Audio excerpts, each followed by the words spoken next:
Praise the lord. Welcome to showers of blessing. దేవుని కృపలో భద్రపరచబడి నూతన దినంలో ప్రవేశించాం. ఈనాటి దేవుని వాగ్దానం, యెహోవాను నమ్ముకునివాడు ధన్యుడు. యెహోవా వానికి ఆశ్రయముగా నుండును. Blessed is the man who trust in the Lord, whose trust is in the Lord. యెర్మీయా గ్రంథం 17వ అధ్యాయం 7వ వచనం. Praise God. ఈ నూతన దినములో దేవుడు మీ కొరకు సిద్ధపరిచిన ప్రతి దీవెన ఆకాశపు వాకిళ్లు విప్పి మీ మీద కృమ్మరించునుగాక. మరి ఒక నూతన దినాన్ని ఆరంభిస్తున్న నేపథ్యంలో ప్రేమ కలిగిన వాగ్దానము ద్వారా దేవుడు మనల్ని దర్శిస్తూ ఉన్నాడు. గమ్యం ఎరుగని మార్గంలో ప్రయాణిస్తూ ఉన్నప్పుడు నమ్మకమే మనల్ని బాగా నడిపిస్తుంది.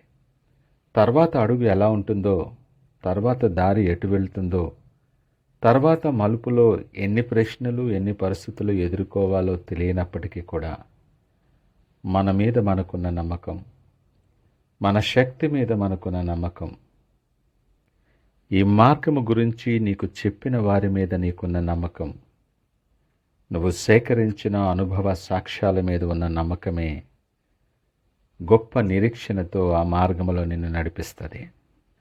వాస్తవానికి ప్రతిరోజు మనం ఎదుర్కొంటున్నటువంటి సమస్యలు, ఇరుకులు, ఇబ్బందులు, ఏ విధమైనటువంటి పరిస్థితులైనా సరే మన విశ్వాసాన్ని కదిలించటానికి ప్రయత్నం చేస్తాయి. పరిస్థితుల రీత్యా నమ్మకాన్ని కోల్పోయి కృంగిపోయిన స్థితిలో దిగజారిపోవటానికి ఇవన్నీ కారణంగా నిలబడతాయి. అదే నీ నమ్మిక నీ సృష్టికర్త అయిన దేవునిపై ఉంటే నీవు ధన్యుడివే సుమా. నీకు నీ దేవుని మీద ఉన్న విశ్వాసం నిన్ను ధన్యునిగా చేసి నీకు నీ దేవునికి మధ్య ఒక అవినాభావ సంబంధాన్ని నెలకొల్పి అది పనిచేయటం ఆరంభిస్తుంది. దీని ద్వారా వాస్తవానికి అద్భుతాలే జరుగుతాయి. ఎందుకంటే యెహోవా వానికి ఆశ్రయముగా ఉంటాడట. నిజమే, ఆయనే మనకు ఒకే ఒక భరోసా, మన రక్షణ, మన మార్గదర్శి, మన పోషకుడు కూడా. నమ్మకం అంటే కేవలంగా ప్రభువా నేను నిన్ను విశ్వసిస్తున్నాను అనడం మాత్రమే కాదు.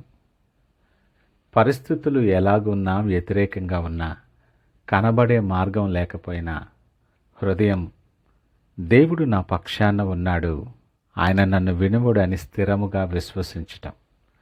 ఇది వాస్తవానికి మన లోపల ఒక ఆత్మీయమైన ఆధారం, మనసుకు ఎంతో బలాన్ని చేకూర్చేటటువంటి శక్తి. నీ మార్గంలో మూయబడిన అనేకమైన ద్వారాలు తెరవగలిగిన వాడు, నీ మార్గాన్ని సరళము చేయువాడు ఆయన. అసాధ్యమైన కార్యములు సాధ్యము చేసి నీకు ఆశ్రయమై ఉండి దేవుడు ఈ ఉదయకాలం మాట్లాడుతున్నాడు. మాటలు వింటున్న ప్రియ దేవుని జనాంగమా, నీ నమ్మకం ఎవరి మీద ఉన్నదో, ఎవరిని ఆశ్రయముగా నువ్వు తీసుకుంటున్నావు, ఎవరి నీడన నీవు నిలబడుతూ ఉన్నావు, ఒకసారి మనం ఆలోచన చేద్దాం. నీ అననుకూల పరిస్థితులలో, కలవరపరిచే నేపథ్యాలలో, నీ ఎదురుగా వచ్చే వ్యతిరేకమైన పరిస్థితులలో నువ్వు ఎవరిని ఆశ్రయిస్తున్నావు, ఎవరు నీ ఆశ్రయం? అది నీ విశ్వాసానికి తార్కాణంగా ఉంటుంది. ఈ నూతన దినాన్ని ఆరంభిస్తున్న నీవు ఆయన మీద ఉన్న నమ్మకం నిన్ను నడిపిస్తూ ఉంటే ఆయన మీద నీ భారాన్ని వేసి ముందడుగు వేయటానికి సిద్ధపడు. నీ తరువాత అడుగు నీకు భయం కలిగిస్తున్నా, ఎలాగ ఉంటుందో అన్న అనిశ్చితి నిన్ను కలవరపెడుతున్నా, దావీదుకిచ్చిన వాగ్దానాన్ని జ్ఞాపకము చేసుకుందాం. నేను యెహోవా యొద్ద విచారణ చేయగా నాకు కలిగిన భయములన్నిటి నుండి ఆయన తప్పించును. ఈ వాగ్దానాన్ని బట్టి ధైర్యపరచబడి ముందడుగు వేయి. నువ్వు అడుగు ముందుకు వేస్తేనే ఆయన నీ మార్గము సరళము చేస్తాడు. నీ అడుగు ముందుకు వేస్తేనే మూయబడిన తలుపులు తెరుస్తాడు.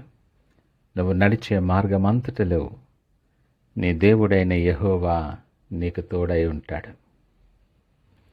ఇశ్రాయేలు ప్రజలు యోర్దానును దాటవలసి యోర్దాను దగ్గర నిలవబడ్డారు. నమ్మక ఉంచి బయలుదేరారు.